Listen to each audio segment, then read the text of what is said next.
ରାବଣ ଜୁଳୁ ଜୁଳିଆର ଆଲୁଅରେ ସରୋବରରେ କଇଁ ପ୍ରସ୍ଫୁଟିତ ହୁଏନି। ମନେ ରଖ, ଯେମିତି ସୂର୍ଯ୍ୟଠାରୁ ତାର ପ୍ରଭା ଅଲଗା ହେଇ ରହିପାରିବନି, ଠିକ୍ ସେମିତି ମୁଁ ବି ପ୍ରଭୁ ଶ୍ରୀରାମଙ୍କଠୁ ଅଭିନ୍ନ।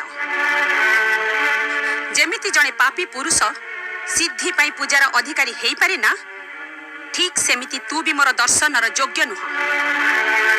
ମୁଁ ପତିବ୍ରତା, ମୁଁ ଗୋଟାଏ ବଡ଼ କୂଳରେ ଜନ୍ମ ନେଇଛି। ମୋର ଏକ ପବିତ୍ର କୂଳରେ ସମ୍ବନ୍ଧ ହେଇଛି। ମୋ ଦ୍ୱାରା କୌଣସି ଲୋକନିନ୍ଦା କାର୍ଯ୍ୟ ସମ୍ଭବ ହେଇପାରିବନି। ତୁ ନିଜ ମନ ମୋଠୁ ଦୂରେଇ ନେ, ନହେଲେ ଏଇ ପାପର ନିଆଁରେ ତୁ ତୋର ସ୍ୱର୍ଣ୍ଣ ଲଙ୍କା ସହିତ ଭସ୍ମ ହେଇଯିବୁ।